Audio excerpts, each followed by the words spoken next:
अभी इजराइल और हमास में आपसी तनाव है, जिसकी वजह से काफ़ी निर्दोष लोगों की जानें जा चुकी है। इजराइल पर हमास के हमला, उसके बाद से ये एक अलग रूप में कन्वर्ट हो गया है। इजराइल पे हमास के हमले के बाद में भारत ने भी इस बात को स्पष्ट कर दिया कि भारत जो है वो इजराइल के साथ खड़ा है। भारत का ये रुख इसलिए नहीं है कि इजराइल से उसके रिश्ते काफ़ी अच्छे हैं, बल्कि दोनों देशों के व्यापारिक संबंध भी लगातार अच्छे होते जा रहे हैं। इस समय भारत ने एक बार फिर से साफ कर दिया कि वो दुनिया में कहीं भी और किसी भी प्रकार के आतंकवाद के खिलाफ है, और ऐसे में हमास एक आतंकवादी संगठन है।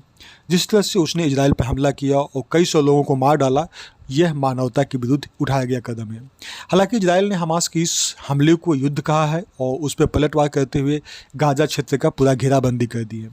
उसने हमास को ख़त्म करने के लिए संकल्प को दोहराया है। इस हमले के बाद दुनिया भर से अलग अलग प्रतिक्रियाएं आ रही है। इस्लामी देशों के एक साथ होने और इजराइल के खिलाफ बड़े युद्ध की आशंका भी जताई जा रही है। ऐसे में अमेरिका ने इजराइल को मदद भेजना शुरू कर दिया। ऐसे में फिर से दुनिया दो ध्रुव में बढ़ती हुई नजर आ रही है। मगर दुनिया के तमाम देशों की प्राथमिकताएं अब बदल गई हैं। वे सुरक्षा से ज़्यादा अपने व्यापारिक रिश्तों को अहमियत देते जा रहे हैं। इसलिए माना जा रहा है कि फ़िलिस्तीन के समर्थक और इजराइल के विरुद्ध में कोई भी बड़ी ग्रुप नहीं बन सकती है।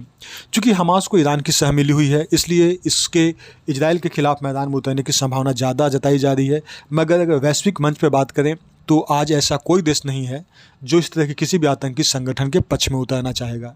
इजराइल की दुश्मनी फ़िलिस्तीन से है। फ़िलिस्तीन के हिस्से की ज़मीन इजराइल ने हथियार रखी है। इसे संयुक्त राष्ट्र के मंच पर भी सुलझाने का प्रयास किया गया, मगर इजराइल का जो रुख है उसमें कोई बदलाव नहीं देखते हुए इस मामला को सुलझाना संभव नहीं हुआ। कोई भी लोकतांत्रिक देश इस तरह किसी देश के भूभाग पर कब्जा करने और उसके प्रयासों को उचित नहीं ठहरा सकता है। इसलिए भारत भी शुरू से ही फ़िलिस्तीन का पक्षधर रहा है। अब भी वह इजराइल के साथ जरूर है, मगर फ़िलिस्तीन के हक के खिलाफ नहीं है।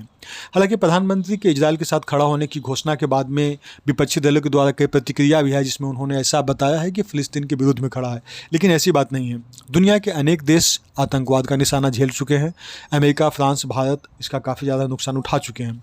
भारत का काफ़ी धन ऊर्जा इसे निपटने में खर्च होती है। अमेरिकी देश का जो ट्विन टावर था उस पर आतंकी हमले के बाद में जब दुनिया भर के देशों में आतंकवाद के खिलाफ एक युद्ध के लिए वचनबद्ध हुए थे, तब भारत भी उनमें से सबसे आगे था। इसलिए वह कहीं भी आतंकी हमले के विरोध में खड़ा रहता है। इजराइल और फ़िलिस्तीन के झगड़े को बातचीत के आधार पर निपटाने के पक्षधर में भारत है। हमास जैसे आतंकी संगठनों को प्रश्रय देने के पक्ष में वो कभी नहीं हो सकता है। इसलिए भारत ने पाकिस्तान और चीन को भी संकेत दिया कि उन्हें चरमपंथ पे दोहरा रवैया छोड़कर स्पष्ट रूप से इसके विरोध में खड़ा होना चाहिए। कहीं भी दो देशों के मतभेद आतंकवाद के जरिए नहीं मिटाए जा सकते हैं।